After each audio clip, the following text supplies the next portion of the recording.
Beleza, pessoal? Essa é a nossa terceira aula do módulo 2, ou melhor, módulo 2, aula 3. E essa aula é sobre a escolástica, tá? Tem um subtítulo aqui, né? Escolástica, matriz aristotélica de Deus, tá? A gente vai ouvir falar muito sobre Aristóteles nessa aula, tá? A escolástica tem início no século 8 depois de Cristo, né? Quando a cultura greco-romana, né, ela volta, ela sai dos, né, ela tinha ficado guardada, digamos assim, né, ou tinha sido disseminada apenas no interior dos mosteiros e ela começa a circular mais, tá? Começam a ser ensinadas, né? É, claro que não para a população em geral, mas né, para parte da população, né, matérias, né, dois conjuntos de matérias, né, vocês devem ter ouvido falar na disciplina de história, né, que era o trivium, né, a gramática, a retórica e a dialética, e o quadrivium, né, que é composto pela geometria, aritmética, astronomia e música, tá?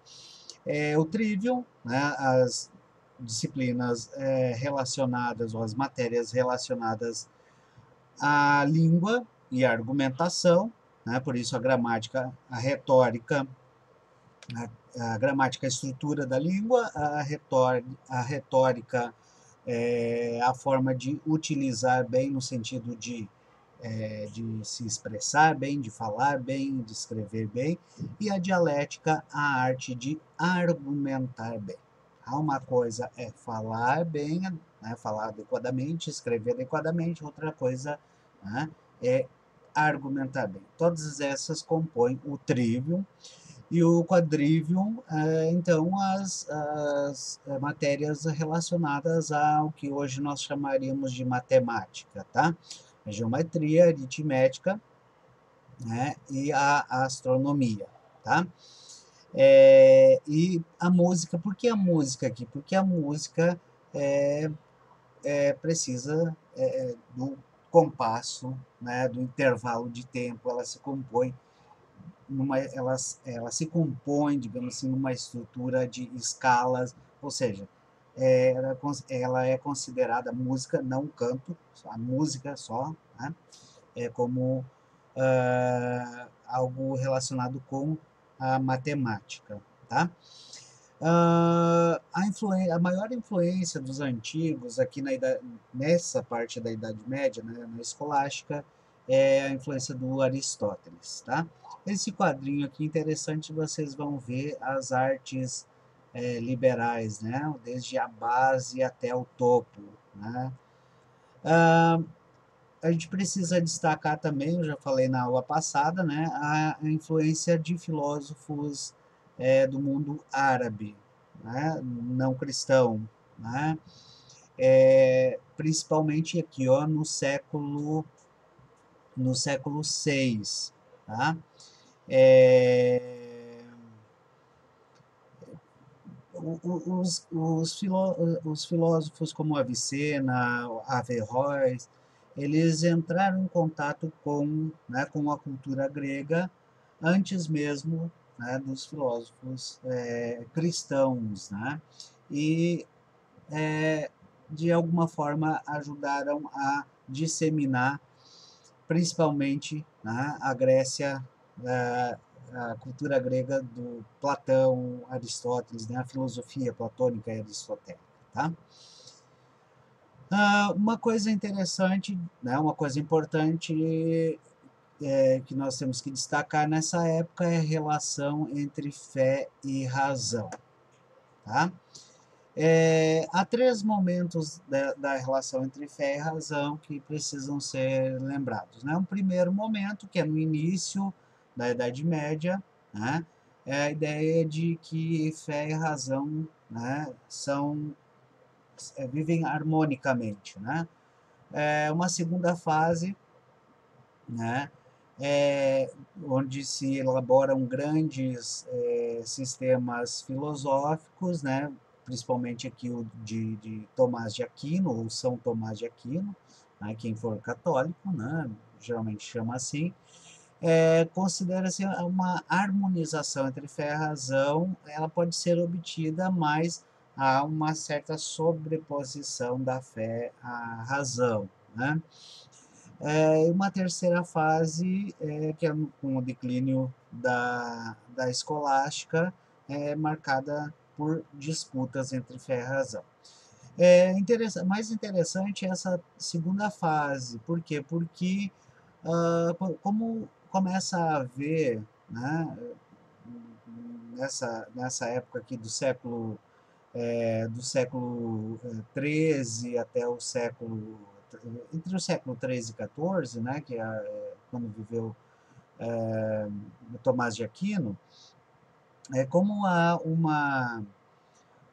começa a haver já uma disputa entre fé e razão, né, o que o Tomás de Aquino faz é tentar demonstrar que a razão é um instrumento que serve para melhorar a fé. Por isso que o autor aqui né, desse texto fala de uma harmonia parcial entre fé e razão.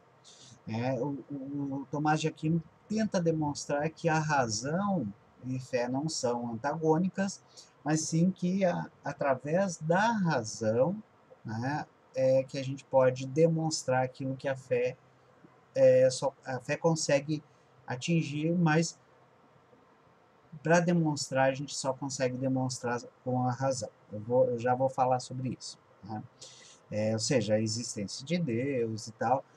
Uma coisa é acreditar em Deus, outra coisa é demonstrar. Demonstrar, como a gente viu desde, né, do módulo passado, demonstração é sempre um exercício do logos.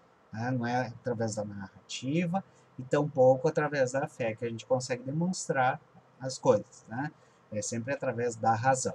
E aqui, mesmo na Idade Média, quando se tentava demonstrar a existência de Deus, a demonstração sempre é através da razão. Tá? O crer é independente da razão. Tá? Um outro ponto importante é o estudo da lógica, principalmente pelo Boécio, né, mas no início da Idade Média, né, e uma questão que é muito forte é a chamada questão dos universais. O que seria a questão dos universais? A questão dos universais, a gente pode dizê-la da seguinte forma, né? Vejam só, trata-se da discussão sobre a existência ou não das ideias gerais ou termos universais, que corresponderiam à substância. Tá? Ou seja, quando se fala, por exemplo, flor, existem apenas flores, né, no singular, e nós damos nome a essas flores, ou existe uma espécie de ideal de flor, a partir do qual existem todas as outras flores imperfeitas, né? Enfim. Né? Bem, quanto a objetos, quanto ao mundo físico, talvez seja muito tranquilo pensar que, na verdade, né, ideias ou os termos que nós usamos para definir a realidade são apenas palavras. Mas quando a gente pensa em coisas, em conceitos, né, que a gente pretende que sejam válidos ou verdadeiros universalmente, aí é que a coisa se complica. Por exemplo, o bem, né, não existe simplesmente apenas algumas ações boas. Quando a gente fala no bem, logo a gente pensa que deve existir, né, um bem em si mesmo, né, uma substância que a gente possa chamar de bem, ou o belo, né, existe alguma substância, né, que a gente chama de belo, ou é apenas um nome que a gente atribui, né, ao que cada um acha belo, enfim, aí a beleza é subjetiva. Tá? Então vejam que, no fundo, né, a discussão acerca do universal, ou dos termos universais, ou das ideias universais, é uma discussão acerca da existência ou não da objetividade das coisas. Quer dizer, a realidade ela existe em si mesmo, né? E a linguagem ela tem um poder ou capacidade de captar, de compreender a essência da realidade, ou então há algumas coisas sim que existem objetivamente e outras são meramente subjetivas. Por exemplo, o bem, né? O belo, a felicidade, a ética, são princípios, né? São conceitos, né? Não são objetos. Né? Então, quer dizer, os universais, quem defende a existência dos universais geralmente tende a defender a ideia de que existem princípios, né, alguns conceitos que por mais que a gente possa relativizar em alguns momentos, é, deve existir uma definição. Né? Pensa o conceito de justiça, por exemplo. Né? Só existem justiças relativas, e quem define o que é justo ou injusto são as leis e pronto, ou existe alguma ideia, um ideal de justiça que serve de base, de fundamento às leis. Então vejam que a questão dos universais é, no fundo, uma das questões filosóficas mais difíceis e mais importantes. Ela te, no fundo, essa questão dos universais, ela perpassa a ética, a estética e a própria linguagem. Tá? Por quê?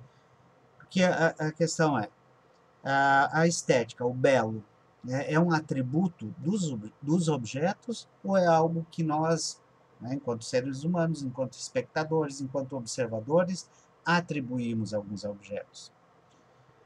Da mesma forma, nós podemos pensar o seguinte, o bem, existe né, uma forma de conceituar, de definir o bem, ou existe, sei lá, quem sabe um consenso acerca do que é o bem, mas o bem em si não existe.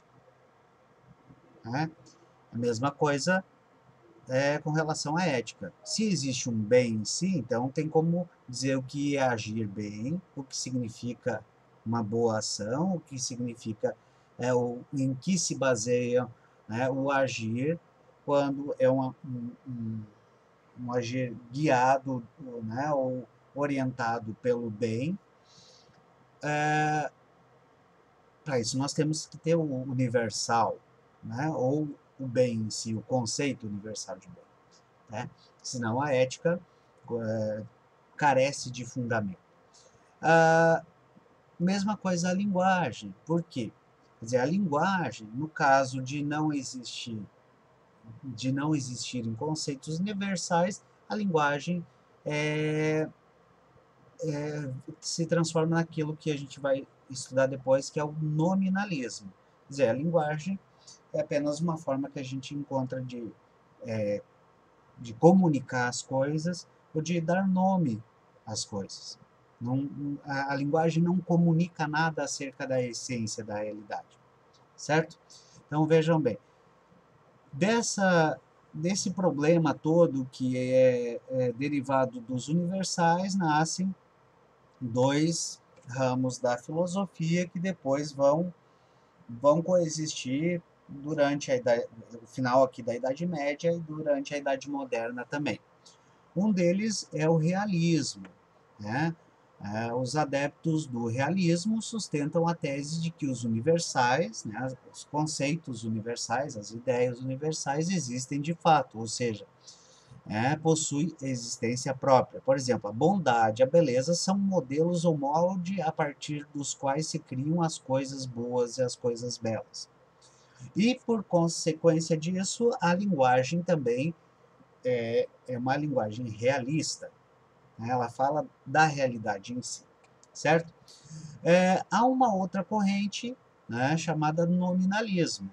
O nominalismo começa por defender que, na verdade, a linguagem não consegue atingir a realidade das coisas. A linguagem é composta apenas por palavras, né, é, que foram criadas por uma forma de convenção social, então elas são apenas nomes, né, que nós atribuímos às coisas. Então, belo é um nome que foi universalizado e, quer dizer, existe um certo consenso, né, acerca do que é belo, né?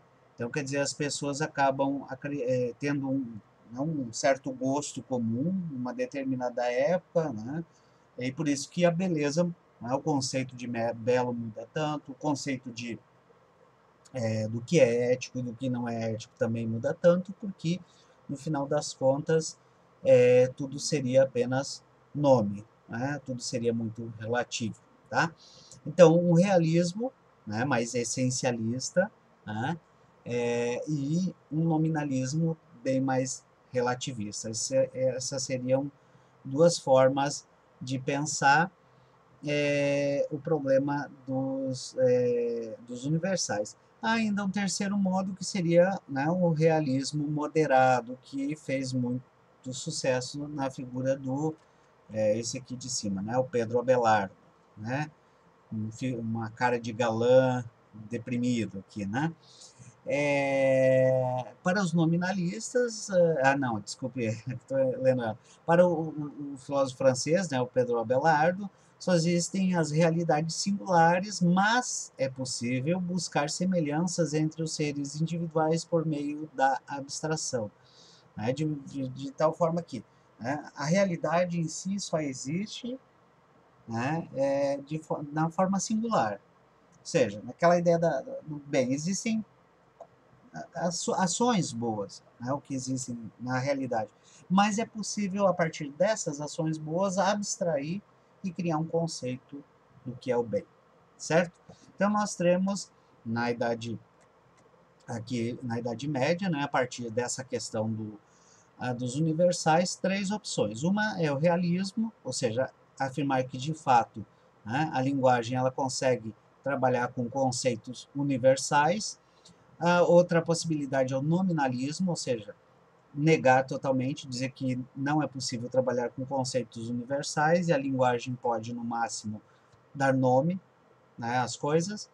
E um terceiro modo é dizer que apesar de a realidade só existir de forma, né, singular, é possível encontrar qualidades abstratas nos seres e que se transformam em conceitos universais.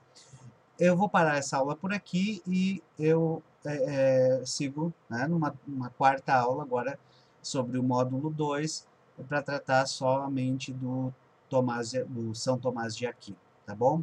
Valeu, gente. Deixa eu só encerrar aqui e até mais.